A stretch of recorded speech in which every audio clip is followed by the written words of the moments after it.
On attend maintenant donc l'arrivée du plus jeune Premier La ministre séance est ouverte. de la Ve République, Gabriel Attal.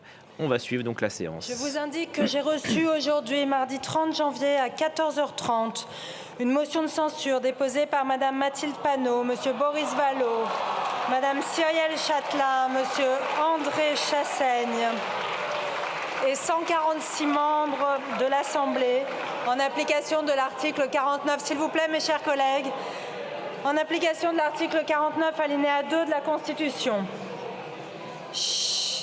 En application de l'article 153, alinéa 4 de notre règlement, il est pris acte de ce dépôt. La motion de censure va être notifiée au gouvernement et affichée, et la date et l'heure de la discussion et du vote de cette motion seront fixées par la conférence des présidents que je réunirai. L'ordre du jour appelle la déclaration du gouvernement suivie d'un débat au titre de l'article 50-1 de la Constitution. La parole est à Monsieur le Premier ministre.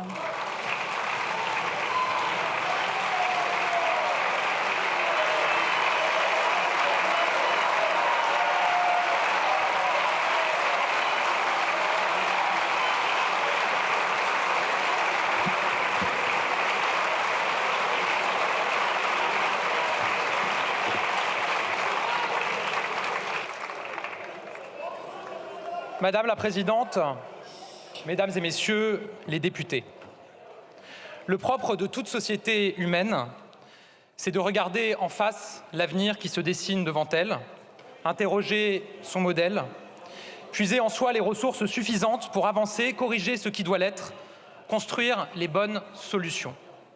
Une société ne se perd jamais quand elle cherche à avancer. Une société ne se perd jamais quand elle doute. Elle perd quand le doute l'emporte sur tout le reste, quand le doute glace, quand il fige, quand il conduit à douter non pas de l'avenir qui se dessine, mais à douter de soi-même, de ses forces, de ses capacités. Je suis né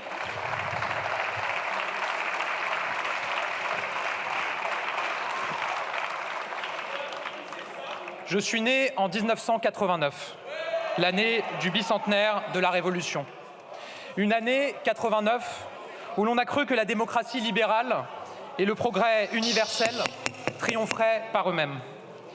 Ma génération a vu l'inverse se produire. Parce que notre génération, partout dans le monde, voit son monde chamboulé plus fortement encore que tout autre avant elle. Elle est en proie au doute. Doute sur l'avenir de sa planète, doute sur son identité, doute ici en France sur qui nous sommes comme peuple et comme nation. Doute sur notre modèle social, sur nos services publics, sur notre démocratie. Notre responsabilité, celle de chacune et chacun d'entre nous, c'est de puiser en nous la force d'identifier tous les ressorts pour les surpasser. Si nous sommes là, ici, réunis, si nous nous engageons par-delà nos divergences et nos désaccords, c'est que nous avons un point commun partagé par des dizaines de millions de nos concitoyens.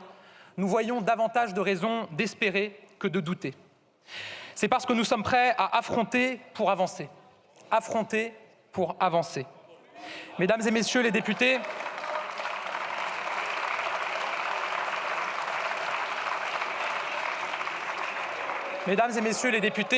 en m'exprimant face à vous, c'est en réalité à chaque citoyen de notre pays que je m'adresse.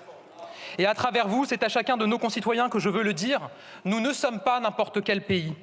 La France n'a jamais été, n'est pas, ne sera jamais une nation qui subit, ni hier, ni aujourd'hui, ni demain.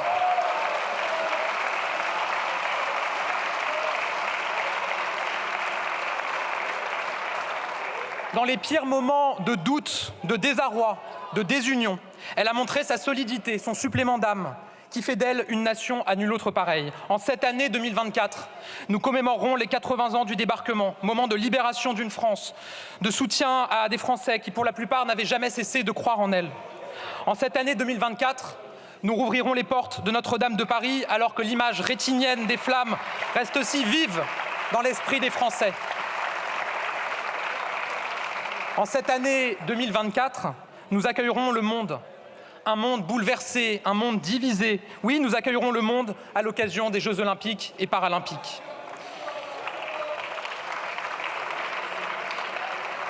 La France rime avec puissance. La France, c'est un repère, c'est un idéal, c'est un patrimoine témoin d'une histoire millénaire. C'est un héritage moral, celui de la patrie où sont nés les droits de l'homme, celui d'un modèle social protecteur, envié dans le monde entier.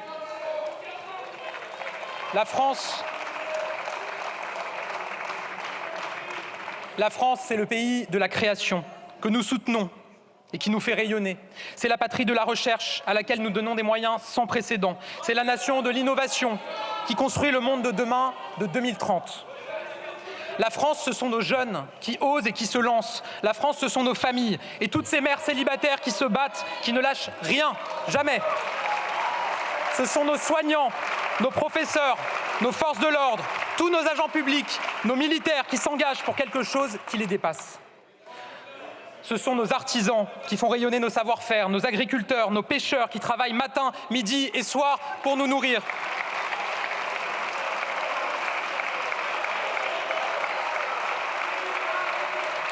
Ce sont nos élus locaux, et je suis l'un des leurs depuis 10 ans, qui s'engagent et se donnent corps et âme pour leur territoire. Ce sont nos associations, nos bénévoles. La France, c'est 68 millions de Français de l'Hexagone, des Outre-mer et de l'étranger qui n'ont pas fini de nous surprendre. Dans un monde où tout s'accélère, où tout se transforme, je refuse avec eux que notre identité puisse se diluer ou se dissoudre. La France a son rang à tenir, sa voix à faire entendre, sa singularité à imposer. Nous avons une fierté française à maintenir, une fierté européenne à consolider. Affronter pour avancer. Les difficultés économiques, les bouleversements climatiques, démographiques, géopolitiques ne nous figeront jamais, ne nous conduiront jamais à nous perdre. Il ne signifie pas la fin de tout, mais le passage d'un monde à l'autre. Un passage difficile, un passage douloureux, inquiétant à bien des égards, mais un passage que nous réussirons, j'en suis intimement convaincu. À ceux qui veulent y voir notre disparition, j'y vois notre renaissance, parce que nous avons une identité et des valeurs. À ceux qui veulent y voir un triangle des Bermudes, j'y vois notre Cap Horn, parce que nous savons où nous voulons aller et que nous y arriverons.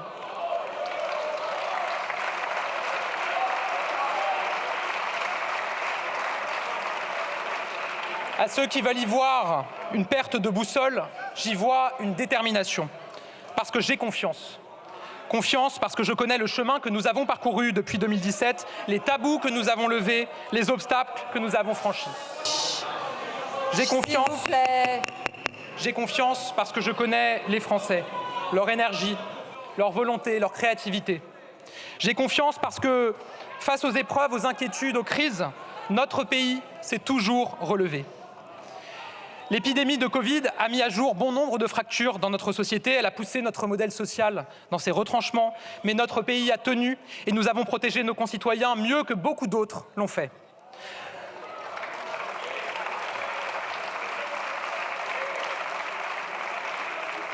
Le dérèglement climatique nous frappe plus dur, plus fort, plus souvent. L'exceptionnel devient la norme. Les catastrophes se multiplient. Mais notre pays agit avec force et jamais dans son histoire, les émissions de gaz à effet de serre n'ont baissé aussi rapidement que l'an dernier.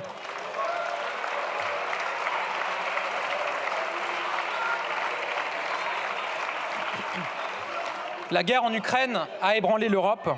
Elle a détruit le rêve d'une paix éternelle sur notre continent. Elle nous a rappelé durement que la démocratie était fragile et la liberté un idéal toujours à défendre. Mais notre pays, notre Europe, ont montré le visage de la détermination face à l'agresseur et sa solidarité pour le peuple ukrainien. L'attaque terroriste monstrueuse en Israël et la guerre au Proche-Orient ont ravivé des plaies, des maux, jusque dans notre société. Mais notre pays a su se dresser, répondre par le refus de la haine et par l'unité. La crise énergétique, l'inflation, la menace terroriste, les crises se superposent, s'enchevêtrent et s'additionnent. Elles n'offrent aucune solution miraculeuse.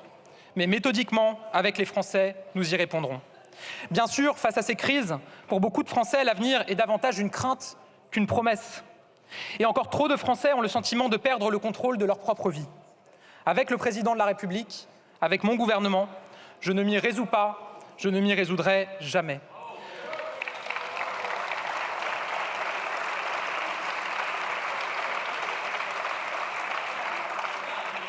Pour tous ces Français, nous allons continuer à affronter pour avancer. Pas par des belles paroles, de grandes tirades ou de beaux discours, mais par des actes rapides, des actes concrets, de nouveaux changements dans leur vie et sur le terrain. Madame la Présidente, Mesdames et Messieurs les députés, sous l'égide du Président de la République, l'identité même de cette majorité, de ce gouvernement, c'est de reconquérir notre souveraineté française et européenne. Notre promesse aux Français est claire. Oui, nous voulons reprendre notre destin en main en ouvrant une nouvelle page de cette conquête. Nous pouvons nous appuyer sur un bilan concret, tangible et solide. En 2017, ma génération n'avait connu que la désindustrialisation qui semblait inéluctable, le chômage de masse qui s'ancrait, l'Europe qui se désunissait, la transition écologique qui rimait avec nécessité plus qu'avec réalité. Au fond, en 2017, la souveraineté de la France et de l'Europe était pour beaucoup un impensé. Pour certains même, il s'agissait d'un gros mot. Nous avons assumé de parler de souveraineté et plus encore, nous avons assumé d'en faire la matrice de notre action et nous avons agi. Nous avons engagé une action résolue pour la souveraineté économique avec pour la première fois le retour de l'industrie sur notre sol, n'en déplaise aux Cassandres.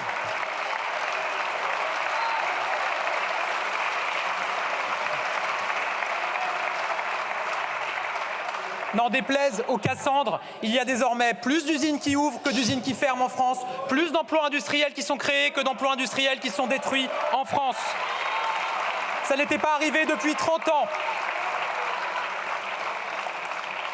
Notre taux de chômage est descendu à un niveau jamais atteint depuis 25 ans. Et pour la 5e année consécutive, notre pays est le plus attractif d'Europe pour les investissements étrangers. Nous avons engagé une action résolue pour lutter contre le réchauffement climatique et conquérir notre indépendance énergétique, avec une planification écologique inédite dans le monde et une stratégie énergétique pour une énergie plus souveraine et plus durable. Nous avons engagé une action résolue pour la souveraineté de nos frontières, avec une loi immigration et un pacte asile-immigration au niveau européen, enfin réellement protecteur de notre pays. Nous avons engagé une action résolue et elle prendra du temps pour que chaque Française, chaque Français puisse garder le contrôle de sa propre vie, qu'il ne soit jamais entravé, jamais assigné à résidence, jamais résigné. Et évidemment, nous avons engagé une action résolue pour la souveraineté agricole de notre pays. Mesdames et Messieurs les députés, je le dis ici dès le début de cette intervention, notre agriculture est une force. Pas simplement parce qu'elle nous alimente au sens propre du terme, mais parce qu'elle constitue l'un des fondements de notre identité, de nos traditions.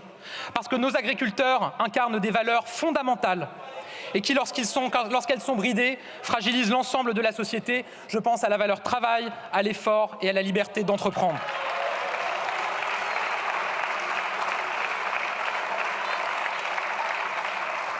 Notre agriculture est une force et notre fierté aussi. Alors je le dis ici solennellement, il y a et il doit y avoir une exception agricole française. Je suis lucide. Je suis lucide face à l'empilement des normes, face aux décisions qui tombent d'en haut et qui parfois tombent d'on ne sait où. L'agriculture doute, elle aussi, et elle attend des réponses et des solutions. Nous serons au rendez-vous sans aucune ambiguïté. Madame la Présidente, Mesdames et Messieurs les députés. Allez, un peu de silence, s'il vous plaît. Devant vous, je prends la parole, conscient de l'ampleur de la tâche à accomplir. Je veux m'adresser à tous les Français, à ceux qui doutent et à ceux qui espèrent, à ceux qui écoutent et à ceux qui n'y croient plus. Je veux m'adresser à tous ces Français, souvent de la classe moyenne, toujours au rendez-vous de leurs responsabilités, qui ne se plaignent pas alors qu'ils ont souvent le sentiment de subir. À ces Français qui ont le sentiment d'avoir tous les devoirs quand d'autres ont tous les droits. À ces Français qui ont parfois le sentiment que leur propre pays s'éloigne, qu'ils n'y ont plus vraiment leur place alors qu'ils en sont le cœur battant. À ces Français de l'entre-deux, trop riches pour bénéficier des aides, mais pas assez pour ne pas compter, qui ont le sentiment que les décisions se prennent sans eux et qu'elles bénéficient toujours aux mêmes.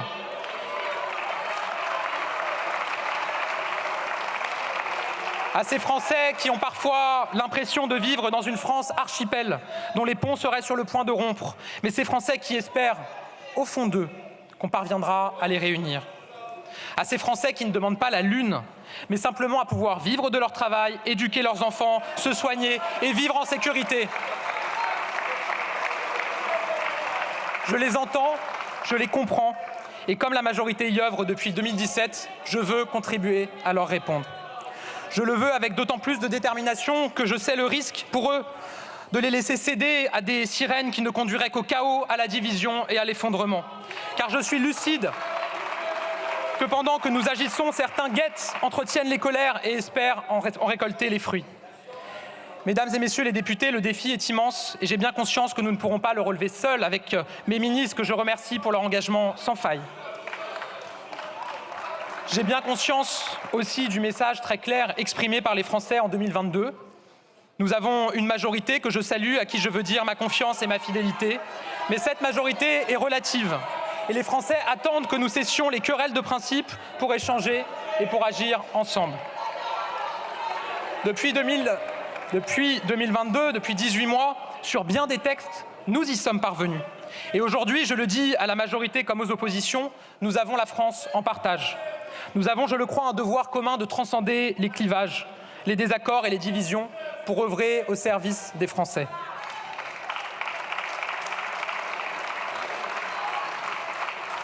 Évidemment, nous ne serons pas d'accord sur tout. Évidemment, nous nous opposerons dans cet hémicycle et ailleurs. Mais je vous le dis, je ne renoncerai jamais à dialoguer. Ma porte sera toujours ouverte. Parce qu'à travers vous, mesdames et messieurs les députés des oppositions, ce sont les voix de millions de Français qui s'expriment, même si je ne suis pas convaincu que ces millions de Français attendent qu'on cherche à couvrir son interlocuteur par des cris pendant qu'il intervient dans l'hémicycle de l'Assemblée nationale.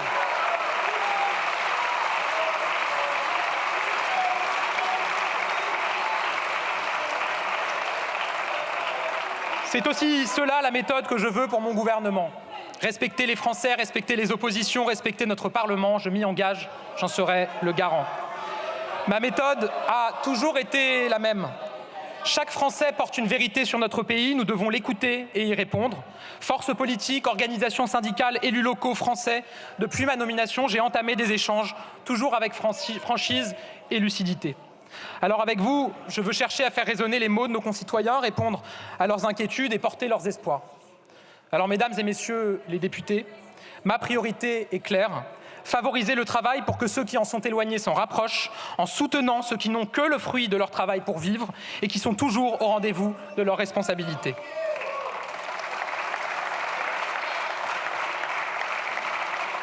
Mon cap est clair, c'est celui de la souveraineté et de l'indépendance à l'échelle individuelle, nationale et européenne.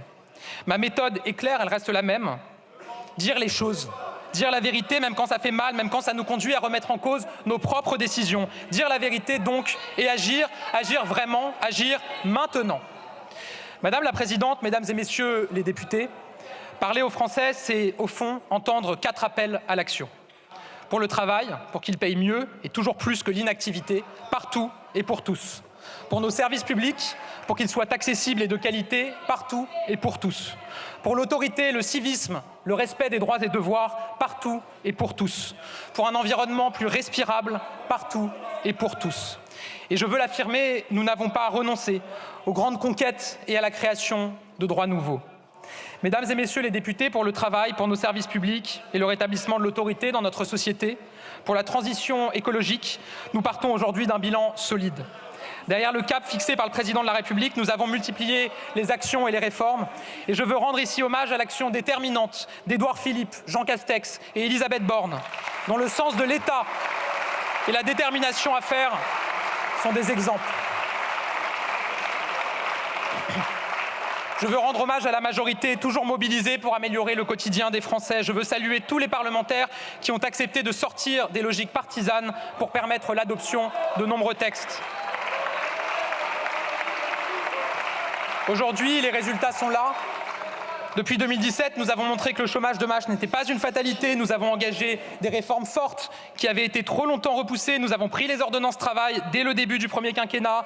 Nous avons mené une réforme de l'assurance chômage, une réforme de l'apprentissage, une réforme des retraites. Nous avons lancé le contrat d'engagement jeune, baissé les impôts et les charges et engagé une réforme majeure du lycée professionnel.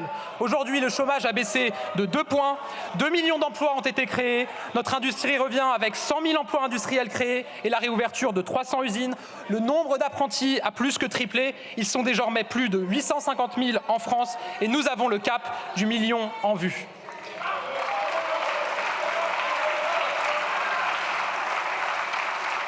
Depuis 2017, nous avons agi massivement pour nos services publics, pour notre santé, avec les 19 milliards d'euros du Ségur de la santé, avec une revalorisation historique des soignants, l'augmentation du nombre de places en études de médecine, d'infirmiers, d'aides-soignants. Pour notre école, nous avons engagé des transformations majeures et agi pour l'égalité des chances. Je pense au dédoublement des classes ou encore à l'augmentation du salaire des enseignants, la plus forte depuis 30 ans. Pour notre sécurité, nous avons investi comme jamais par le passé. 10 000 postes de policiers et gendarmes ont été créés lors du premier quinquennat. 8 500 de plus le seront lors de celui-ci. Et nous avons lancé la création de 238 brigades de gendarmerie nouvelles. La sécurité, ça doit être pour tous, y compris dans la ruralité et dans les petites villes.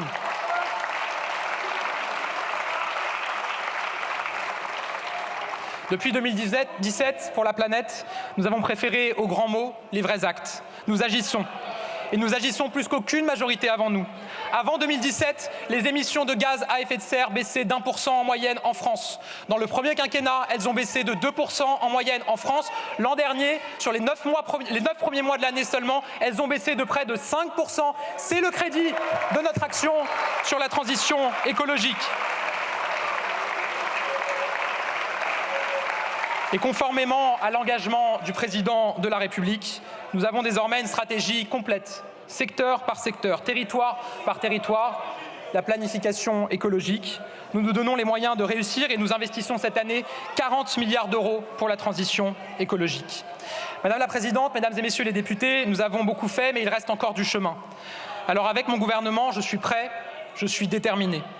Nous devons répondre aux inquiétudes de la classe moyenne et faire en sorte que ceux qui vont travailler puissent vivre dignement de leur travail et gagnent toujours plus que ceux qui ne travaillent pas. Nous devons répondre aux défis des emplois non pourvus, car il est incompréhensible que le chômage reste autour de 7% alors qu'il y a tant d'entreprises et de filières qui cherchent à recruter partout sur le territoire national.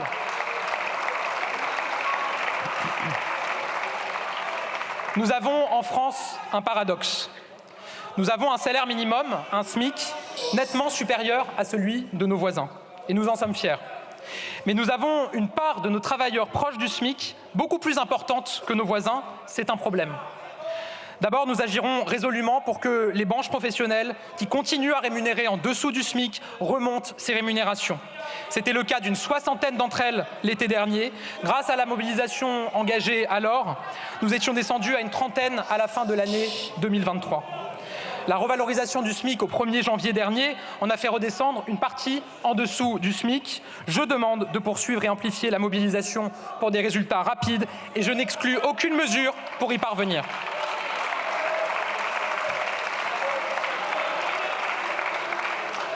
Ensuite, nous devons faire évoluer un système qui nous a conduits, je le disais il y a un instant, depuis des décennies, à concentrer nos aides, nos exonérations au niveau du SMIC.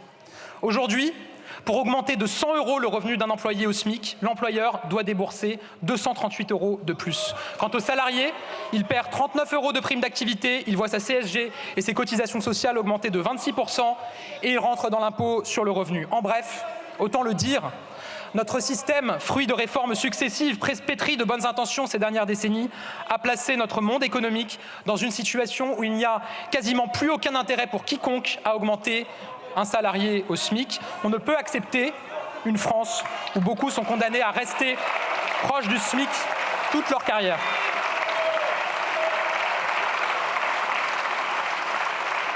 La progression salariale doit toujours permettre de récompenser l'effort et le mérite. Alors oui, j'assume de le dire, il faut désmicardiser la France.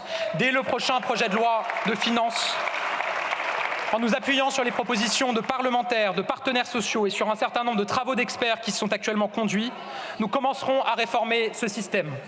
Dans le même temps, nous devons continuer à baisser les charges qui pèsent sur la classe moyenne. Après la suppression de la taxe d'habitation, de la redevance télé, la baisse de 5 milliards d'euros des premières tranches de l'impôt sur le revenu, nous tiendrons l'engagement du président de la République d'une nouvelle baisse d'impôt de 2 milliards d'euros. Cette baisse d'impôt sera financée et la solidarité nationale devra s'exercer pour nos classes moyennes. Valoriser le travail, ce n'est pas seulement pour les salariés. Nous agirons aussi pour nos fonctionnaires, qui permettent à l'État d'avancer et s'engagent au service de l'intérêt général en intégrant leurs mérites et leurs efforts à leur rémunération. Un projet de loi sera déposé dès le second semestre de cette année. Nous agirons pour nos indépendants, tous nos commerçants, nos artisans, nos agriculteurs qui sont indépendants. En 2026, nous aurons réformé l'assiette sociale des indépendants. Cela veut dire plus de droits, notamment à la retraite, sans payer davantage de cotisations. C'est l'engagement de cette majorité. Deuxième objectif, pour réussir, je veux déverrouiller l'accès au travail, déverrouiller notre société. Je veux permettre à tous ceux qui le peuvent de travailler avec en tête les droits et les devoirs de chacun. Le droit d'être mieux accompagné grâce à la réforme de France Travail, mais aussi le devoir de chercher un emploi. Dans 18 départements, nous avons lancé une expérimentation qui conditionne le RSA à 15 heures d'activité pour l'insertion. Je vous annonce que nous généraliserons ce dispositif à tous les départements de France d'ici le 1er janvier 2025.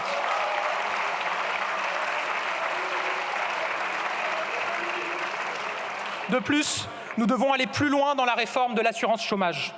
Une négociation a été lancée en faveur de l'emploi des seniors, de la prévention de l'usure professionnelle, des parcours et des reconversions, et nous souhaitons qu'elle aboutisse à un résultat ambitieux. Mais la situation économique évolue, parce que nous gardons notre objectif de plein emploi et que nous devons inciter toujours plus à la reprise du travail. Je serai extrêmement attentif à l'évolution de la trajectoire financière de l'assurance chômage. Si cette dernière dévie, je n'hésiterai pas, comme la loi le permet, à demander aux partenaires sociaux de remettre l'ouvrage sur le métier sur la base d'une nouvelle lettre de cadrage aux ambitions très claires, inciter toujours plus à la reprise d'emploi sans aucun tabou.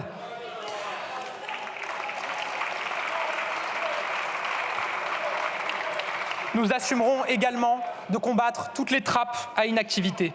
D'un côté, en rendant les droits effectifs. Nous avons été capables de faire le prélèvement à la source. Nous serons capables de mener à bien le chantier de la solidarité à la source pour éviter les démarches inutiles, garantir la justice sociale pour que chacun touche l'intégralité de ce à quoi il a droit. Combattre les trappes à inactivité, c'est permettre le droit effectif de chacun grâce à la solidarité à la source, et je l'assume. C'est aussi assumer de réinterroger notre modèle. Je pense notamment à l'allocation de solidarité spécifique, qui prolonge l'indemnisation du chômage et qui permet, sans travailler, de valider des trimestres de retraite. Nous avons une conviction et une cohérence forte. Nous considérons que la retraite doit être le fruit du travail, et donc nous proposerons la bascule de l'allocation de solidarité spécifique au RSA et la suppression de cette allocation. Chercher un modèle social plus efficace et moins coûteux, ce n'est pas un gros mot, c'est un impératif. Déverrouiller le travail, c'est aussi l'adapter aux nouvelles aspirations de nos concitoyens. C'est un fait, le rapport au travail a changé. Je mesure dans ma génération comme dans les autres les changements de mentalité, les nouvelles attentes sur les horaires, sur la disponibilité, sur l'équilibre entre vie professionnelle et vie familiale. Ces aspirations ne doivent pas être niées.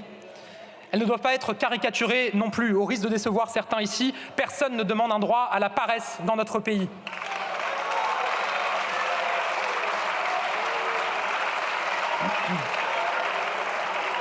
Non, ces aspirations, elles doivent être regardées pour ce qu'elles sont.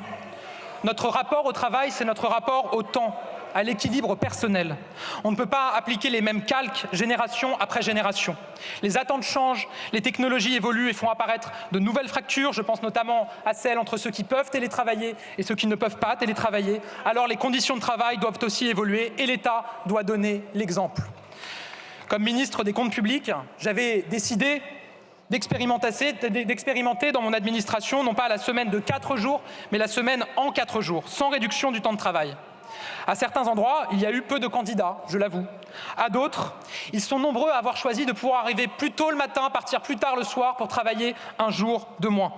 Comme Premier ministre, je demande à l'ensemble de mes ministres d'expérimenter cette solution dans leurs administrations centrales et déconcentrées.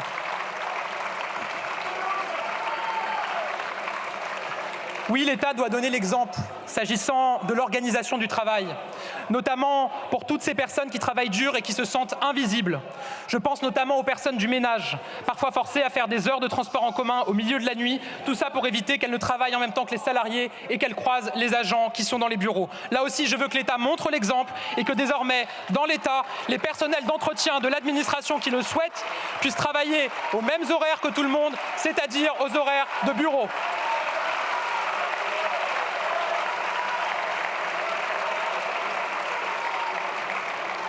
Oui, nous devons mieux prendre en compte notre rapport au temps. Et nous continuerons à avancer dans le chantier du compte épargne-temps universel, véritable sac à dos social qui doit permettre à ceux qui le souhaitent de travailler beaucoup plus. Un peu de silence, s'il vous à plaît, mes certains chers moments. collègues. Juste un peu de silence, il y a un brouhaha continu. Je vous remercie de bien vouloir baisser d'un ton. Merci. Monsieur le Premier ministre. Je pense, Madame la Présidente, qu'ils ont compris que je ne m'arrêterai pas malgré leurs hurlements et donc je peux continuer sans aucune difficulté.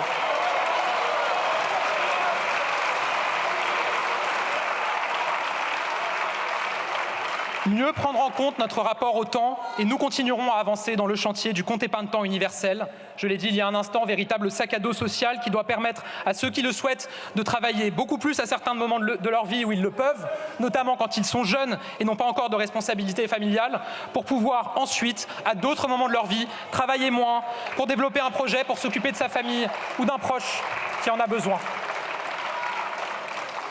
Déverrouiller notre économie, c'est aussi conquérir de nouvelles libertés, refuser le principe de rente, être capable de continuer à transformer et libérer. Un projet de loi en ce sens sera examiné au printemps. Il permettra notamment de déverrouiller certaines professions comme les syndics ou encore les ventes en ligne de médicaments par les pharmacies. Mesdames et messieurs les députés, beaucoup d'entre vous me l'ont dit, s'il est un secteur qu'il faut déverrouiller, c'est bien le logement. Le problème du logement est clair. Il tient à la fois à l'offre et à la demande. Or, pouvoir se loger, acquérir son logement, c'est pour tant de Français le projet d'une vie, l'assurance d'une retraite sereine. En lien avec les élus locaux, nous répondrons à cette crise du logement en créant un choc d'offres avec 5 solutions immédiates proposées. D'abord, nous allons simplifier massivement les normes, revoir les DPE, simplifier l'accès à MaPrimeRénov', faciliter la densification, lever les contraintes sur le zonage, accélérer les procédures. Ensuite, nous désignerons dans 2 semaines 20 territoires engagés pour le logement, où nous accélérerons toutes les procédures, comme nous avons su le faire pour les Jeux Olympiques et Paralympiques, avec pour objectif d'y créer 30 000 nouveaux logements d'ici 3 ans. Nous n'hésiterons pas à procéder à des réquisitions pour des bâtiments vides, notamment des bâtiments de bureaux. Nous l'avons déjà fait et nous continuerons à le faire. Nous continuerons à soutenir le monde du logement social. Nous avons agi pour lui en maintenant le taux du livret A, avec 1,2 milliard d'euros pour leur rénovation énergétique, avec des plans de rachat massifs. Nous voulons également répondre aux causes structurelles de la crise du logement social. Le coût élevé du foncier avec un nouveau prêt de très long terme, 2 milliards d'euros distribués par la Banque des Territoires. Et nous allons aussi contribuer à faire évoluer le monde du logement social. Le faire évoluer pour inciter les élus à développer de nouveaux programmes. Aussi, je vous annonce que nous allons donner aux maires la main pour la première attribution dans les nouveaux logements sociaux construits sur leur commune. C'était une mesure attendue par les élus locaux.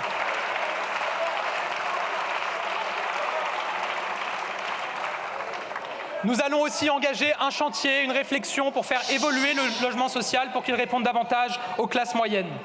Vous le savez, d'ici 2025, toutes les communes soumises à la loi SRU doivent posséder au moins un quart de logements sociaux sur leur territoire. Nous proposerons et nous mettrons en débat d'ajouter pour une part les logements intermédiaires accessibles à la classe moyenne dans ce calcul des 25%.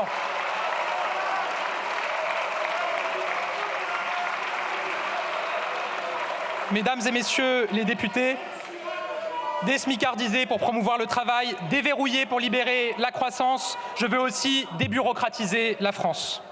Je veux alléger le fardeau des règles et des normes qui pèsent sur ceux qui créent nos TPE et nos PME, sur tous ces Français qui travaillent sans compter et qui créent de l'activité et de l'emploi.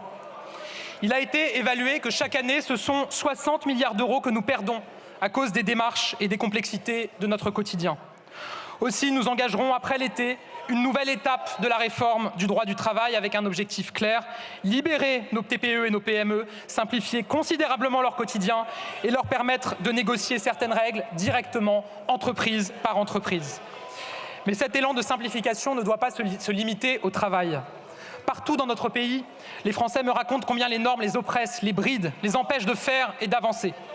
Je pense à nos agriculteurs, évidemment, je pense à tous les petits patrons, je pense à nos élus locaux qui croulent sous les règles et les procédures administratives. À date, le nombre de mots pour dire des normes sur Légifrance s'élève à 44,1 millions de mots. C'est pratiquement 2 fois plus qu'il y a 20 ans. À tous les échelons, il faut débureaucratiser la France.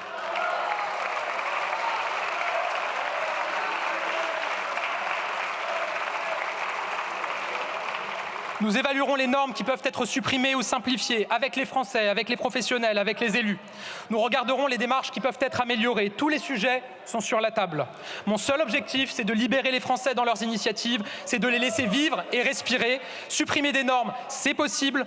Vendredi dernier, j'ai annoncé la suppression de 10 premières normes nationales pour nos agriculteurs et beaucoup d'autres suivront. Au niveau local, en Haute-Garonne, en quelques réunions sur une semaine la semaine dernière, le préfet et les agriculteurs se sont accordés sur l'abrogation de 4 arrêtés préfectoraux. Cette logique est étendue dès cette semaine à l'ensemble des départements français.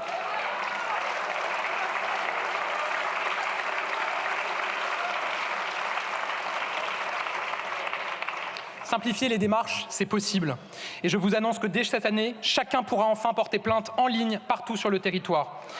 Simplifier pour éviter la gabegie, c'est possible. Et je vous annonce une nouvelle règle générale simple. Tous les organes, tous les organismes, tous les comités ou autres qui ne se sont pas réunis ces 12 derniers mois seront supprimés par règle générale.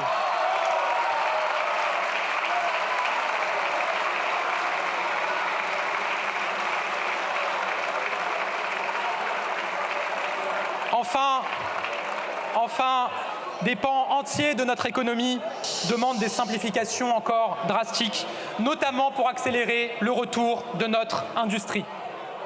Pourquoi ? Parce que trop de délais, c'est moins de projets, et donc moins d'emplois et moins de croissance. Quand un investisseur veut implanter un projet en Europe, quelque chose lui saute aux yeux. En France, il faut 17 mois en moyenne pour implanter un projet industriel. En Allemagne, c'est 2 fois moins. Ça ne peut pas continuer.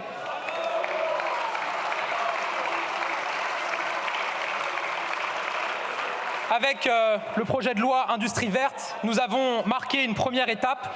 Je vous annonce que nous déposerons un 2e projet de loi Industrie verte. Il proposera notamment de demander à la CNDP de concentrer ses travaux uniquement sur les projets d'envergure nationale. Ce sera 6 mois de gagné dans les procédures pour les autres projets.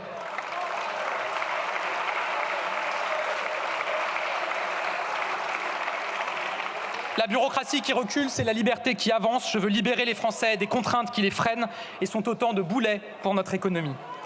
Madame la Présidente, Mesdames et Messieurs les députés, déverrouiller, désmicardiser, débureaucratiser, oui, mais dans un seul objectif, réarmer notre pays. Je veux le dire d'emblée, le préalable du réarmement de la France, c'est la responsabilité budgétaire. Nous devons faire preuve d'une responsabilité exemplaire dans nos finances publiques. Il en va de notre souveraineté, il en va de la survie de notre modèle social, il en va de la protection des plus fragiles,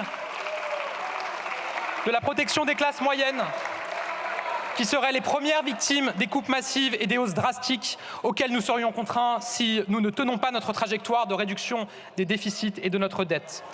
Et je le dis, pour nous, le meilleur moyen de réduire nos déficits, ça restera le travail et la croissance. Pour certains, la croissance est un gros mot. Et pour cela, on n'a que le mot « taxer » à la bouche.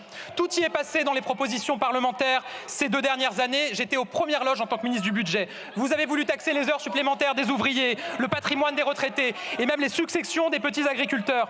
À cela, je le réaffirme, quand on taxe tout, très vite, il n'y a plus rien à taxer et on ne taxe plus rien du tout.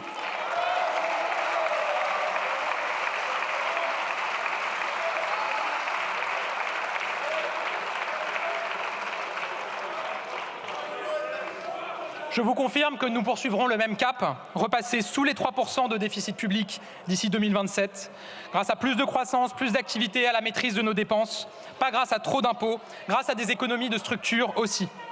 Nous mettrons toutes nos forces dans la bataille. Nous allons poursuivre et renforcer les revues de dépenses, auxquelles tous les ministères et tous les secteurs de l'action publique seront associés. Les premières propositions d'économie pour le prochain PLF issues de ce travail seront annoncées dès le mois de mars et je souhaite qu'elles donnent lieu très vite à des échanges avec la représentation nationale. Madame la Présidente, Mesdames et Messieurs les députés, ce réarmement que nous construisons avec le Président de la République, il a un objectif prioritaire, assurer notre souveraineté.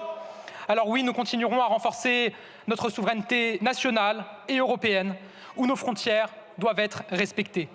La lutte contre l'immigration illégale doit continuer à s'intensifier. Il faut assumer d'accueillir moins pour accueillir mieux. Nous continuerons à déployer la Border Force lancée dans les Alpes-Maritimes qui a déjà permis plusieurs dizaines de milliers d'interpellations à la frontière italienne. Je tiendrai l'engagement de ma prédécesseur de réformer l'aide médicale d'État. Nous le ferons avant l'été par voie réglementaire avec une base qui est connue, le rapport Évin-Stefanini. Défendre notre souveraineté nationale, c'est aussi donner les moyens nécessaires à nos armées pour protéger nos territoires et nos valeurs. Nos militaires se battent au péril de leur vie pour défendre notre pays et notre République. Et dans le cadre de la loi de programmation militaire, nous tiendrons nos engagements vis-à-vis d'eux. En 2 quinquennats, nous aurons doublé le budget du ministère de la Défense. Avec vous tous, avec vous toutes, je veux rendre hommage aux femmes et aux hommes de nos armées, rendre hommage à ceux qui sont tombés pour nous défendre. Leur sacrifice nous oblige, notre reconnaissance est infinie.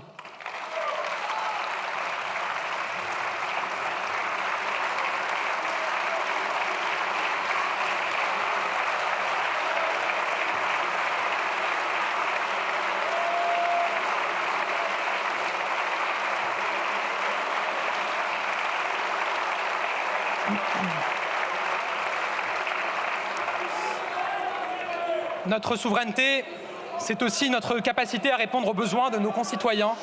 Et donc, sur ces fondements, nous allons réarmer nos services publics. Ils ont toujours été une fierté, ils doivent le rester et pour certains d'entre eux, le redevenir. Nous allons continuer à réarmer notre système de santé.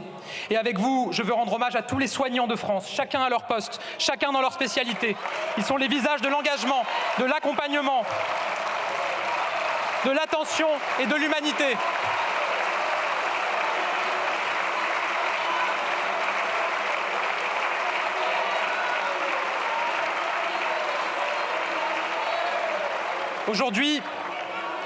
Aujourd'hui, quel est le problème? Malgré le travail de nos soignants, le temps médical manque. Un peu de silence. Nos compatriotes ne trouvent pas suffisamment de médecins et les délais aux urgences se rallongent. Cela se traduit par la désertification de notre pays et par la saturation de nos hôpitaux et en particulier des urgences. L'objectif est clair, plus de temps médical. Premier pilier, agir pour qu'il y ait plus de médecins devant les Français. Les effets de la suppression du numerus clausus ne se feront pas sentir immédiatement, alors nous devons mettre en œuvre des solutions fortes tout de suite. C'est pourquoi, comme l'a annoncé le président de la République, nous procéderons à la régularisation des médecins étrangers sur notre territoire.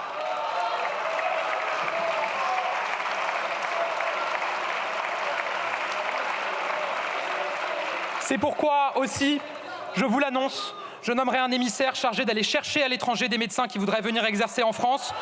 Et nous devons trouver les moyens de faire revenir nos jeunes Français qui sont partis étudier à l'étranger.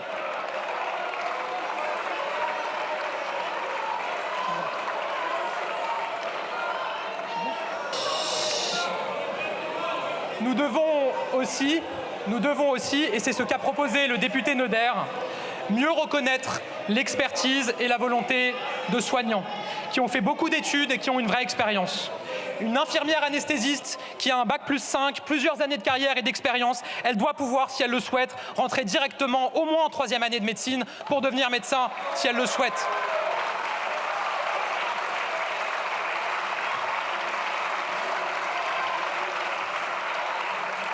Deuxième pilier, agir pour qu'il n'y ait aucun territoire oublié. Nous avons depuis 2017 déployé le service d'accès aux soins, le SAS. Il permet un progrès notable dans l'accès aux soins non programmés. Je l'ai vu encore récemment à Dijon. Dès cet été, chaque département devra être doté d'un service d'accès aux soins avec des professionnels organisés pour assurer la permanence des soins. Dans les départements où il n'y aurait toujours pas de service d'accès aux soins et de réponse satisfaisante, je suis prêt à aller plus loin en restaurant des obligations de garde pour les médecins libéraux en soirée ou le week-end, dans leur cabinet, à l'hôpital ou en maison de santé.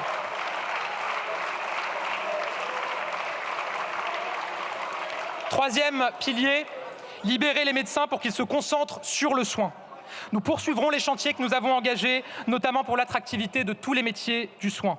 Nous allons accélérer le passage de 6 000 à 10 000 assistants médicaux qui permettront aux médecins de pouvoir se consacrer davantage aux patients et moins aux formalités administratives. Concrètement, cela représente 2,5 millions de consultations supplémentaires libérées tous les ans pour les patients.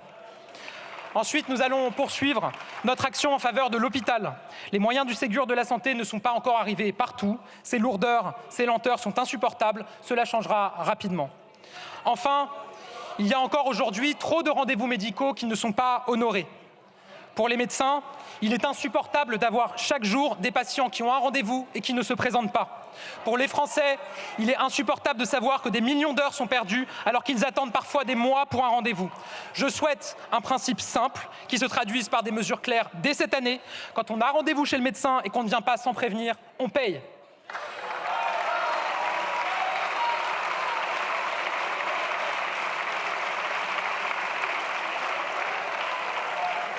Protéger nos concitoyens, c'est aussi les accompagner à tous les âges de la vie et à toutes les étapes de la vie. Nous continuerons à agir pour l'enfance, notamment l'enfance en danger. Nous continuerons à bâtir une société où chacun peut vieillir dignement, comme il l'entend, en facilitant le maintien à domicile de ceux qui le souhaitent et en améliorant le quotidien en EHPAD. Le défi humain et financier est immense et nous avancerons ensemble. Mesdames et messieurs les députés, parler de santé, c'est trop souvent oublier la santé mentale. Le mal-être, les dépressions, les pensées suicidaires ont beaucoup progressé chez nos jeunes. Je veux faire de la santé mentale de notre jeunesse une grande cause de notre action gouvernementale, avec là aussi des mesures claires et immédiates. D'abord, réformer le dispositif Mon soutien psy. Il faut être lucide, ce dispositif partait d'une bonne intention, mais il n'a pas donné les résultats escomptés. Il faut avoir le courage de le reconnaître, même si c'est nous qui l'avons mis en place. Je vous annonce donc que nous allons le rénover de fond en comble.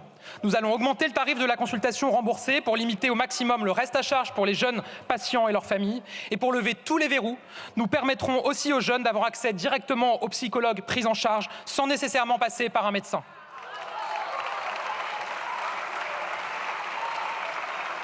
De plus, nous allons mailler notre territoire de maisons départementales des adolescents. Il y en a 50 aujourd'hui. Je souhaite qu'il y en ait une par département dans notre pays. Pour la santé, et notamment la santé psychologique, les infirmières scolaires sont des relais essentiels auprès des élèves. Elles accomplissent un travail remarquable. Elles accompagnent les jeunes avec disponibilité, écoute et soins. Nous devons recruter davantage d'infirmières scolaires et mieux reconnaître leur engagement.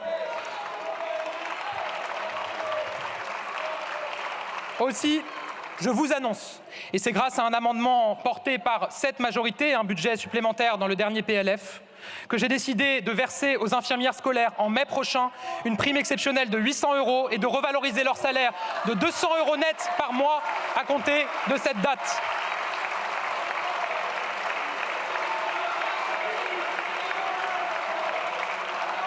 Je demande également au gouvernement de travailler à des revalorisations pour les autres personnels sociaux et sanitaires en milieu scolaire. Madame la Présidente, Mesdames et Messieurs les députés, renforcer nos pouvoirs publics, c'est aussi agir pour notre école. Je veux ici rendre hommage à nos professeurs. Ils s'investissent tous les jours au service de notre école, de nos élèves et donc de notre pays.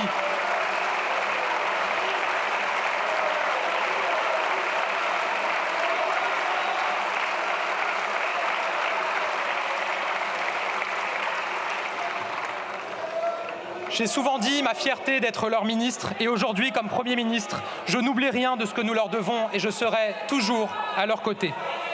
Je l'ai dit sur le perron de l'hôtel de Matignon.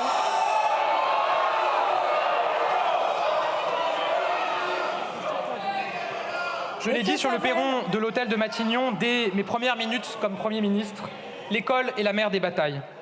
Sur l'école, là aussi, il faut partir de la réalité des faits. Et pas uniquement des classements internationaux, il suffit d'écouter ce que nous disent nos Français, et notamment les parents et les grands-parents. Que nous disent-ils? Que ces dernières décennies, le niveau a baissé, que si le nombre d'heures d'absence remplacées a triplé ces derniers mois, le compte n'y est toujours pas. Que nous disent les professeurs? Qu'ils croient en leur métier, mais qu'il est de plus en plus difficile à exercer, qu'ils ont parfois peur d'enseigner des pans entiers de notre histoire et de notre littérature.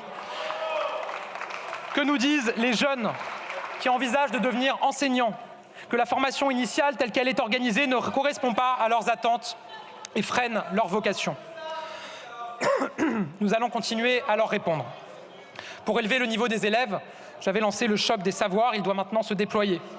Le choc des savoirs, c'est assumer que tout le monde ne progresse pas au même rythme, que tout le monde n'a pas les mêmes facilités ou les mêmes difficultés. La décision du redoublement sera désormais à la main de l'équipe pédagogique et les groupes de niveau commenceront à se mettre en place dès cette année dans nos collèges.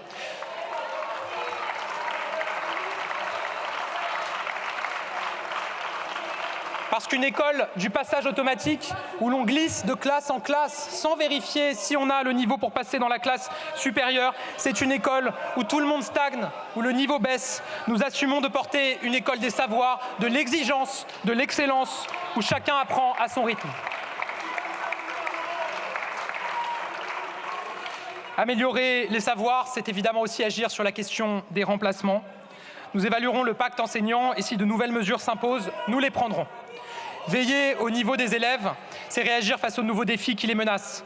Les écrans sont une catastrophe éducative et sanitaire en puissance. Nous avons d'ores et déjà interdit le portable au collège et comme l'a annoncé le président de la République, nous travaillerons à mieux réguler l'usage des écrans dans et en dehors de l'école pour nos enfants.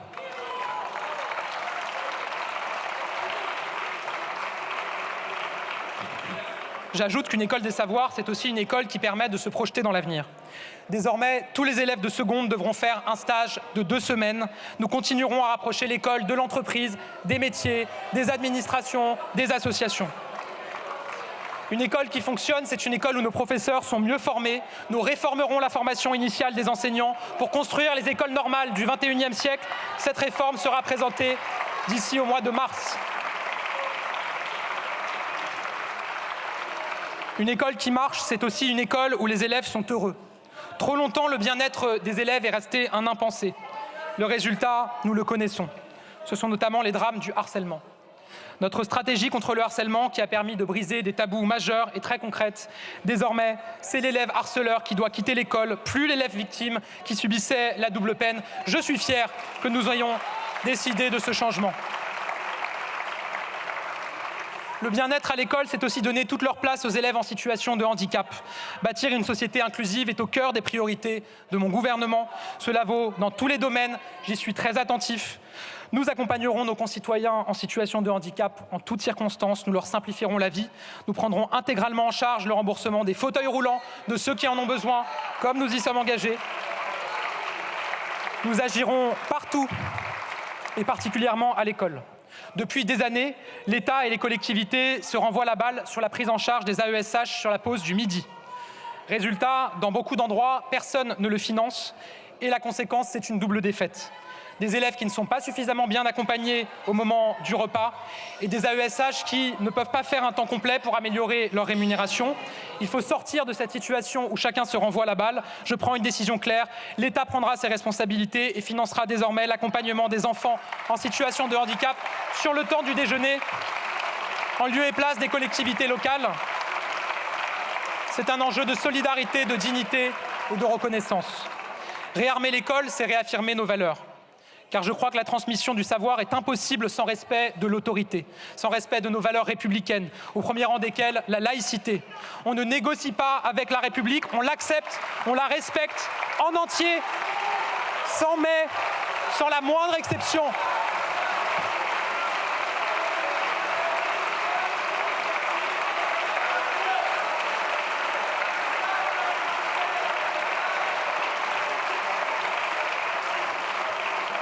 C'est pourquoi nous déploierons l'expérimentation de l'uniforme à l'école, symbole d'égalité républicaine. Et comme l'a annoncé le président de la République, si cette expérimentation est concluante, nous généraliserons l'uniforme en France à la rentrée 2026. Je veux le dire également, je ne peux pas me résoudre à ce que certains professeurs craignent d'aborder certains chapitres du programme. À la moindre entorse à notre pacte républicain, il doit y avoir des décisions fortes et des sanctions fermes. Et cela doit nous conduire à revoir l'échelle des sanctions dans nos établissements scolaires pour ne rien laisser passer. Mesdames et messieurs, réussir le réarmement civique, c'est au cœur des priorités de mon gouvernement. Nous devons faire respecter l'autorité partout, dans les classes, dans les familles, dans les rues. Ce respect s'apprend à l'école, je le disais, mais ce respect passe aussi par les familles. Les violences de juillet dernier ont profondément marqué notre pays. Parmi les émeutiers, des très jeunes parfois, qui semblaient avoir déjà coupé les ponts avec notre société, qui ne respectent plus leurs parents ou pour qui la violence semble un moyen comme un autre de tromper l'ennui. Je ne me résoudrai pas à ce qu'on préfère attendre avant de donner une lourde peine, alors que bien souvent, c'est très tôt qu'il aurait fallu agir. Nous devons disposer de sanctions adaptées pour les mineurs de moins de 16 ans. Pour eux, on ne peut pas aujourd'hui prononcer de peine de travaux d'intérêt général. Je vous annonce que nous créerons des travaux d'intérêt éducatif qui seront leur équivalent et seront donnés plus facilement que des peines d'intérêt général.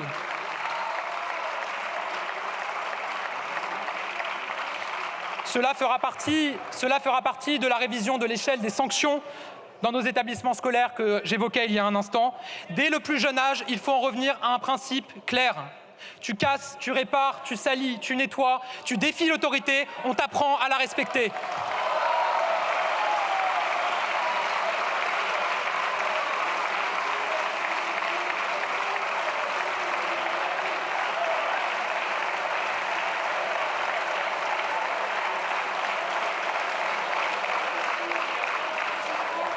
Nous responsabiliserons aussi davantage les parents. Dans le cadre du projet de loi sur la justice des mineurs, nous soutiendrons la mise en place de travaux d'intérêt général pour les parents de jeunes délinquants qui se sont totalement et volontairement soustraits à leurs obligations et responsabilités parentales. Mais je le dis, il est hors de question d'accabler certaines familles. Quand on est une mère seule de plusieurs enfants dans un quartier, on peut être totalement dépassé par les événements et on n'est pas toujours responsable de la dérive de ses enfants. Pour elles, au contraire, cette dérive est un échec et une douleur terrible. Nous devons les aider.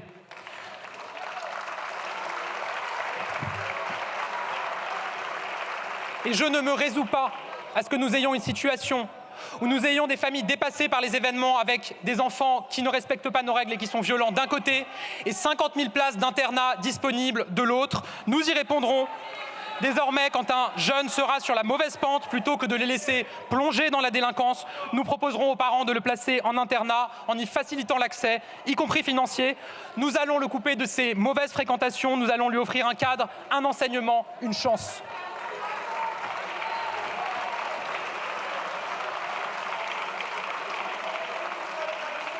Le réarmement civique, c'est bien entendu le respect de la loi. Nos concitoyens attendent de nous que nous agissions encore et toujours contre les violences, contre les trafics, contre les cambriolages, contre l'insécurité du quotidien et la délinquance. Ils demandent de l'ordre dans nos rues. Tout n'est pas une question de moyens, il faut les mettre au service d'une stratégie plus offensive encore. Comme l'a dit le président de la République, nous allons doubler la présence policière dans les rues d'ici à 2030.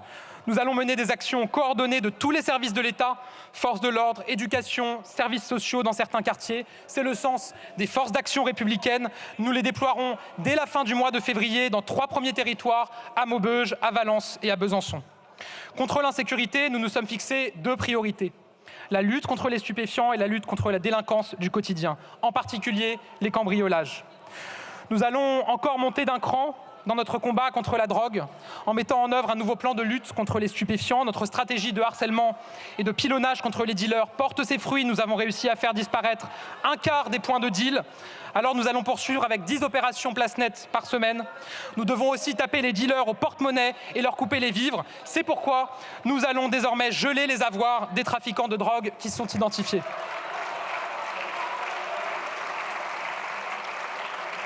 Notre réarmement civique passe par une justice plus rapide et plus efficace. Ensemble, nous allons envoyer un message clair. L'impunité, c'est fini. Nous avons décidé de moyens exceptionnels pour notre justice. Ils seront au rendez-vous pour accélérer les délais. Nous allons améliorer le fonctionnement de la justice avec plus de magistrats, plus de greffiers, avec une organisation plus respectueuse de nos concitoyens et une nouveauté. Désormais, les Français ne seront plus convoqués sur des créneaux pouvant courir sur une demi-journée entière, mais sur un créneau horaire bien défini. C'est aussi par ce type de mesures et de preuves de respect que l'on renoue le lien entre la justice et les justiciables. Enfin, notre réarmement civique, c'est renforcer l'unité républicaine de notre jeunesse, c'est permettre à tous les jeunes de France de faire nation, c'est le rôle même du service national universel. Je lance les travaux en vue de sa généralisation à la rentrée 2026.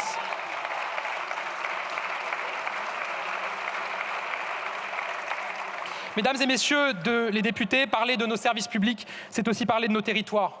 Chacun n'a pas les mêmes défis, les mêmes attentes, les mêmes besoins. J'évoquerai demain longuement devant le Sénat la stratégie sur les territoires. Je veux d'ores et déjà ici, puisque vous êtes aussi élus de circonscription et pour un bon nombre d'entre vous élus locaux comme moi, vous dire quelles sont nos attentes. Mon gouvernement sera toujours à l'écoute des territoires et des élus locaux. Toutes les solutions se construiront avec eux. Je peux vous assurer aussi que nous cherchons toujours des solutions adaptées aux réalités du terrain en ayant recours à la différenciation, à l'adaptation des normes. Nous continuerons à avancer, c'est le sens de la mission confiée à Éric Woerth qui nous remettra ses propositions dans les prochains mois. Nous chercherons ensemble un chemin pour une autonomie de la Corse dans la République, comme s'y est engagé le président de la République. Alors que je parle de différenciation de territoire, j'ai une pensée pour les territoires d'outre-mer, où elle s'impose tout particulièrement. Y réarmer nos services publics y est peut-être plus crucial, plus vital encore qu'ailleurs. Les outre-mer sont un atout déterminant pour notre pays. Il y a dans chaque territoire d'outre-mer l'enthousiasme de notre jeunesse, la détermination à réussir l'avenir. Mais nos outre-mer concentrent aussi tous les défis contre la vie chère, pour l'emploi, pour la sécurité, pour la santé, l'école, la lutte contre l'immigration illégale et la transition écologique. Chacune de nos politiques publiques doit tenir compte des spécificités outre-mer, j'y tiens. Et pour faire face aux enjeux exceptionnels auxquels son territoire est confronté, nous déposerons une loi sur Mayotte. Je veux ici avoir un mot particulier pour la Nouvelle-Calédonie. Je souhaite que le processus politique en cours aboutisse. J'y veillerai et vous examinerez dans quelques semaines un projet de loi constitutionnelle sur l'avenir de la Nouvelle-Calédonie. Madame la Présidente, Mesdames et Messieurs les députés, ensemble, je vous propose d'accélérer encore notre transition écologique. Le dérèglement climatique, ce ne sont pas seulement quelques degrés de plus. Ce sont des vies détruites par les intempéries, ce sont des exploitations agricoles menacées et avec elles, toute notre capacité à nous nourrir. Ce sont des maisons et des immeubles menacés par la montée des eaux, fissurés par les mouvements des sols. Face à ces constats, certains voudraient une écologie de la brutalité. Pour eux, l'écologie doit être punitive, douloureuse, passer par la désignation de boucs émissaires et par la décroissance. La décroissance, je le redis ici, c'est la fin de notre modèle social, c'est la pauvreté de masse. Jamais je ne l'accepterai.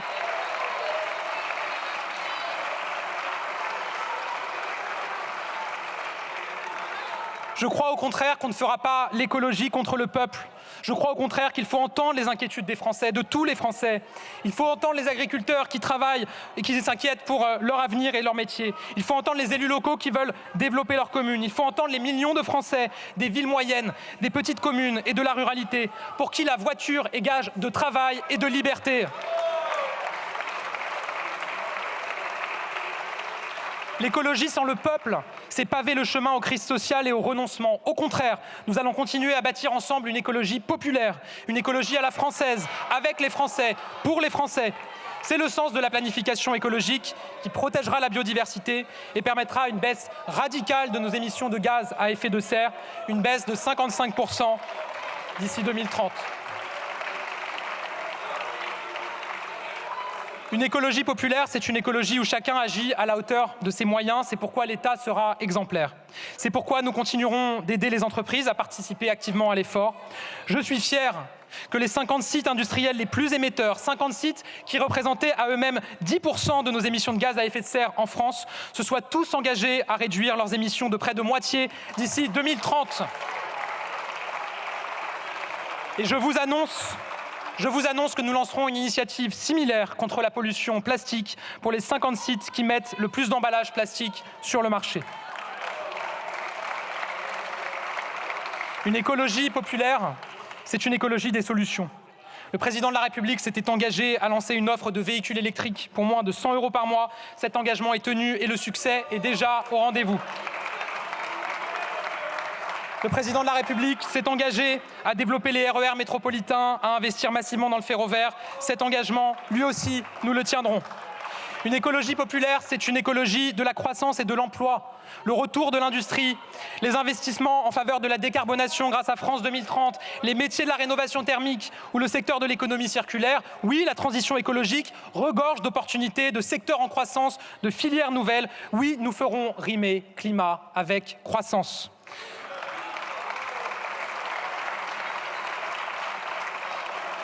Une écologie populaire, c'est une écologie qui se construit au plus près des réalités des Français et des territoires. Des concertations sont en cours partout en France, aux côtés des élus locaux. Nous donnerons à chacun les moyens de le faire et je souhaite que le financement de leurs plans locaux de transition écologique soit établi partout d'ici l'été. Une écologie populaire, c'est une écologie qui protège et assure notre souveraineté. Grâce à la sobriété, aux énergies renouvelables, au nucléaire, nous allons assurer notre indépendance énergétique. Je veux le dire sans ambiguïté, là aussi, il faut être clair. Le nucléaire est une fierté française.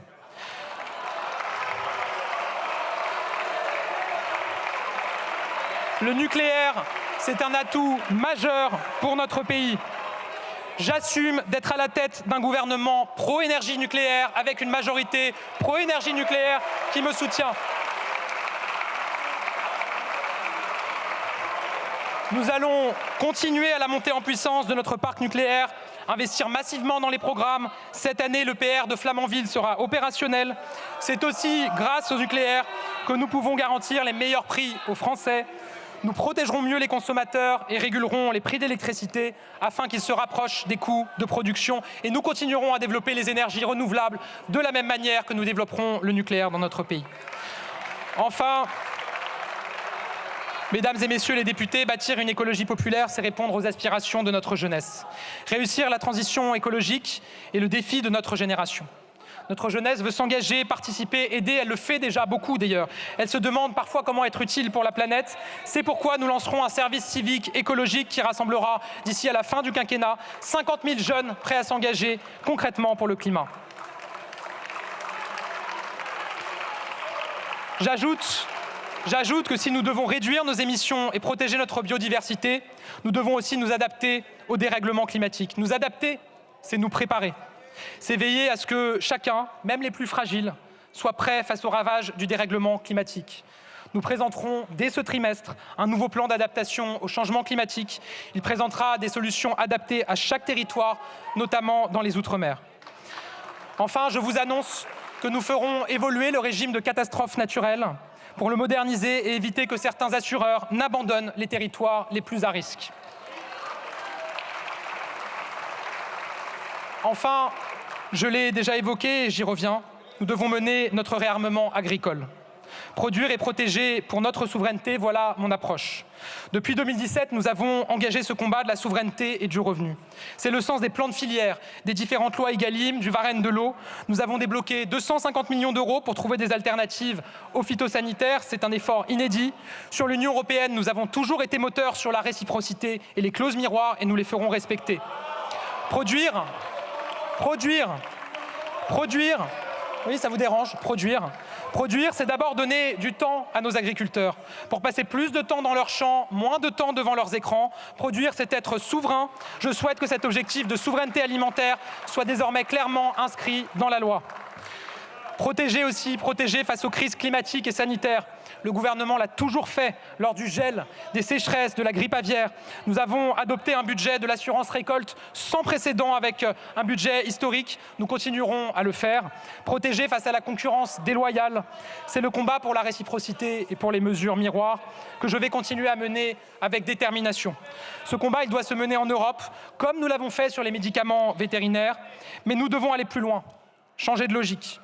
J'assume de dire que tout ne sera pas réglé en quelques semaines. J'assume de dire que les chantiers sont complexes et que pour certains, il faudra y travailler encore. J'assume aussi d'apporter des réponses rapides partout là où c'est possible. Très concrètement, sur Egalim, dès la semaine dernière, 100 inspecteurs de la DGCCRF supplémentaires ont commencé leur contrôle sur le terrain, qui seront 2 fois plus nombreux qu'auparavant. C'est une vague de contrôle sans précédent. Sur la trésorerie des exploitants, nous avançons dès à présent. Dès février, 50% des remboursements TICPE seront versés aux exploitants, soit 733 € par exemple pour une exploitation utilisant 7000 litres de GNR. Dès la semaine prochaine, 5 février précisément, un guichet pour la prise en charge des frais vétérinaires concernant la MHE sera ouvert. Il permettra de verser les premières indemnisations dès la fin du mois de février. Le taux de prise en charge des frais vétérinaires a été réévalué à 90%. D'ici le 15 mars, toutes les aides PAC seront versées sur les comptes bancaires des exploitants. Et nous travaillerons avec les régions.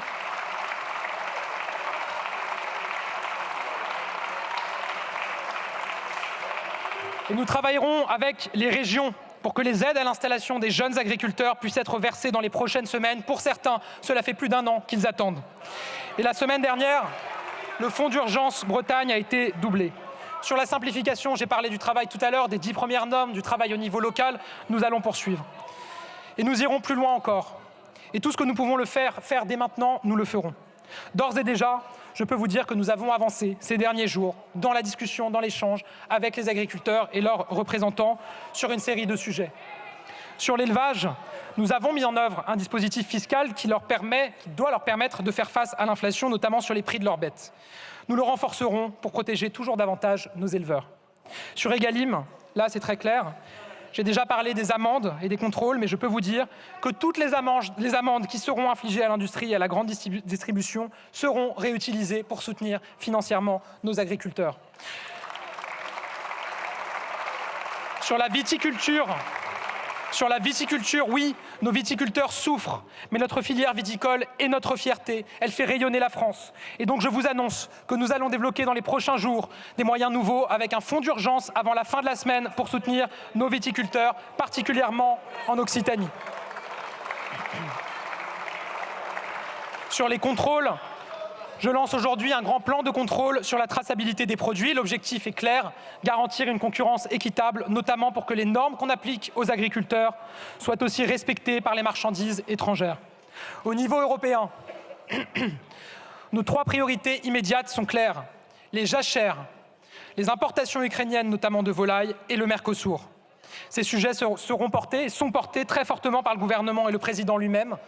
Nous avons engagé une coalition de 22 pays sur la question des jachères et nous sommes proches d'aboutir à une nouvelle prolongation de la dérogation. Nous ne nous laisserons pas faire. Nous prendrons toutes les mesures pour éviter toute surtransposition, d'où qu'elle vienne. Je le sais, nous ne sommes pas au bout du chemin. Il y aura de nouvelles conquêtes dans les jours qui viennent. Je pense notamment aux jeunes agriculteurs, à la transmission des exploitations. Mais nous agissons vite, fort, avec détermination et respect pour nos agriculteurs. Madame la Présidente, Mesdames et Messieurs les députés, réarmer la France, c'est continuer à conquérir de nouveaux droits. Le Président de la République a fait de l'égalité entre les femmes et les hommes la grande cause de ses quinquennats. Elle sera au cœur des engagements de mon gouvernement. C'est le sens de la réforme du congé parental annoncée par le Président de la République. Aujourd'hui, le congé parental ne laisse pas assez de revenus aux familles. Bien souvent, il est inégalement réparti dans le couple, éloigne durablement les femmes de l'emploi. Alors, comme toutes les inégalités, nous devons la combattre. Aussi, le congé parental sera transformé en congé de naissance de 6 mois, mieux rémunéré, que les parents pourront se répartir entre eux. Conquérir de nouveaux droits, c'est reconnaître et défendre sans relâche le droit des femmes à disposer de leur corps. Nous inscrirons le droit à l'interruption volontaire de grossesse au sein de notre texte fondamental de notre Constitution. Conquérir de nouveaux droits, enfin, c'est être aux côtés de nos concitoyens jusqu'au bout de la vie. La fin de vie est sans doute l'une des questions les plus intimes et les plus délicates qui soient. C'est se pencher sur son histoire, c'est repenser aux souffrances endurées par certains, c'est s'interroger sur soi-même, sur ce que l'on voudrait face à l'insupportable et à l'irréversible, face à l'irréparable. On ne peut légiférer sur la fin de vie qu'avec une grande prudence, une grande retenue et un grand respect. Aujourd'hui, nos compatriotes, clairement, nous appellent à revoir notre droit. C'est une demande des familles, c'est une demande des malades, c'est un appel grave auquel nous devons répondre. Nous y répondrons. Nous renforcerons considérablement les unités de soins palliatifs dans notre pays, avec une unité par département. Avant l'été, nous examinerons un projet de loi sur l'aide active à mourir dans notre pays. Ce débat animera notre société, je le sais. Je souhaite qu'il puisse se tenir dans une volonté d'équilibre et dans le respect des convictions de chacun. Madame la Présidente, Mesdames et Messieurs les députés, je viens de tracer les grandes orientations que suivra mon gouvernement. En suivant ce chemin, je propose aux Français d'avoir pleinement le contrôle sur leur vie. Je souhaite que la France retrouve pleinement la maîtrise de son destin, qu'elle soit pleinement souveraine. Une souveraineté industrielle, technologique et numérique, créatrice d'innovation et d'emploi. une souveraineté énergétique qui nous protégera des crises, protégera l'environnement et garantira des prix plus bas aux Français. Une souveraineté agricole qui nous permettra de nourrir notre pays avec les meilleurs produits, d'assurer l'avenir de notre agriculture. Et dans les tout prochains jours, j'aurai des annonces supplémentaires à faire sur le sujet. Une souveraineté culturelle où notre création, notre patrimoine sont soutenus, où notre exception culturelle est protégée, où la culture est enfin accessible à tous. Mesdames et messieurs les députés, je parle de souveraineté nationale, mais c'est aussi par l'Europe que nous parviendrons à la consolider.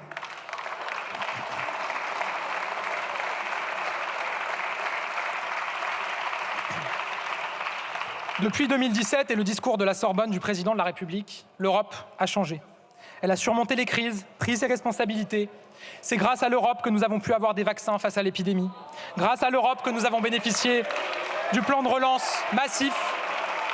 C'est grâce à l'Europe que nous soutenons l'Ukraine depuis le premier jour face à l'agression russe. Grâce à l'Europe que nous avons imposé des normes aux géants du numérique. Grâce à l'Europe que nous avons instauré un impôt minimal sur les grandes sociétés multinationales pour lutter contre l'optimisation fiscale. Grâce à l'Europe que nous contrôlerons mieux nos frontières grâce au pacte asile-immigration. Un pacte que je résume en une phrase. Nous contrôlerons enfin qui peut entrer dans l'espace Schengen et qui ne le peut pas. Grâce à l'Europe aussi que nous investissons massivement dans certains secteurs stratégiques et pour notre industrie. Je le dis, ceux qui prônent la fin de l'application des traités sont les partisans d'un Frexit déguisé qui affaiblirait la France.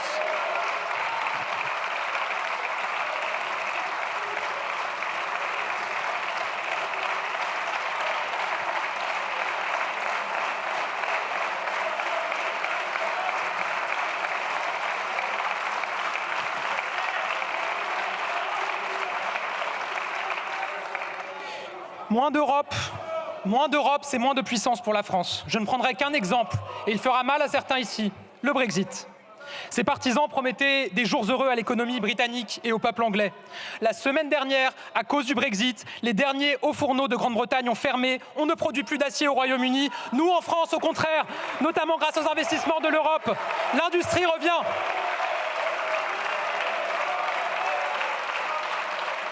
Qui étaient les premiers partisans en France du Brexit? Qui a baptisé dans les villes qu'il dirige des rues du Brexit? Qui s'est affiché ouvertement avec le leader du camp du Brexit? C'est le Rassemblement national.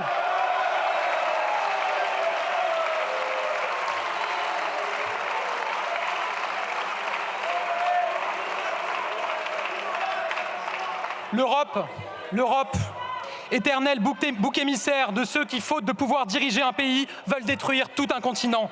Pas un Français ne pense que nous pouvons nous passer d'Europe. Pas un Français non plus ne pense que l'Europe a su pleinement trouver la juste place dans sa vie. Ils ont raison. Tout n'est pas parfait. Il reste des chantiers à mener. Mais les faits sont là. Avec l'Europe, notre puissance est démultipliée et ces dernières années, nous avons commencé à la changer.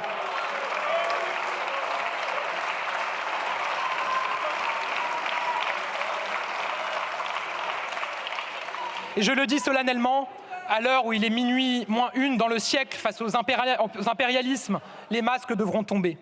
On peut vouloir changer l'Europe pour l'intérêt du pays, et nous le faisons. Mais on ne peut pas vouloir sortir de l'Europe, sauf à avoir d'autres intérêts, sauf à servir un autre pays, une autre puissance.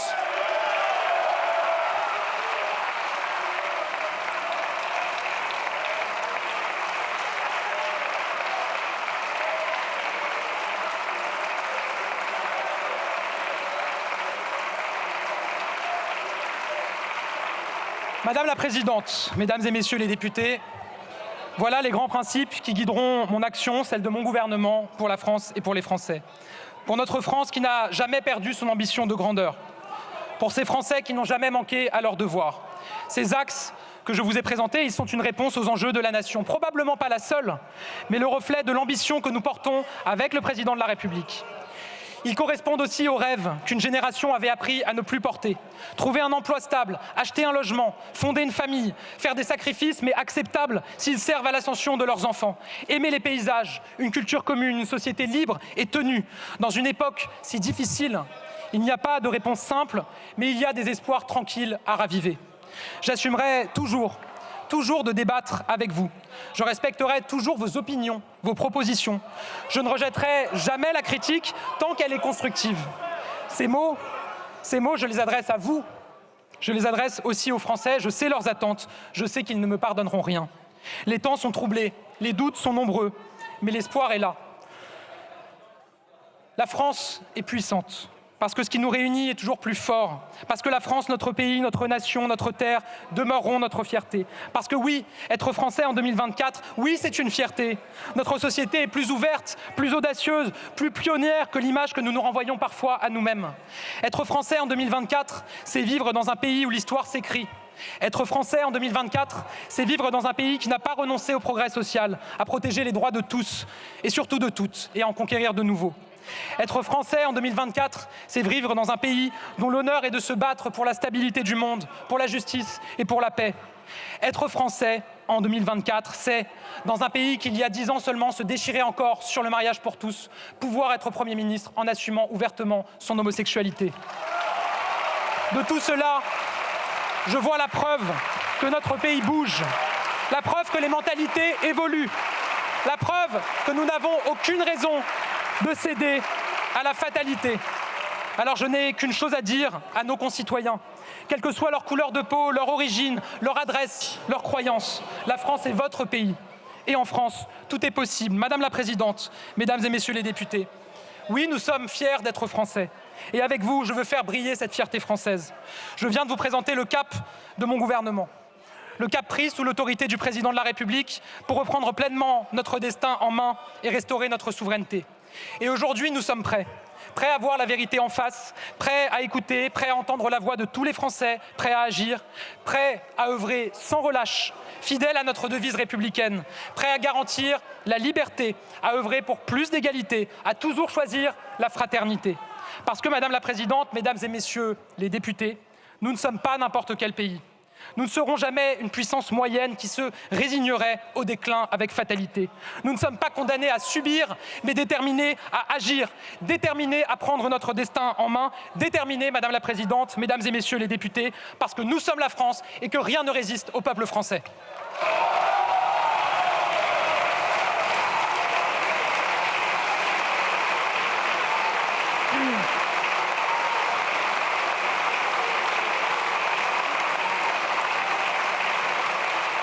Merci beaucoup, Monsieur le Premier ministre.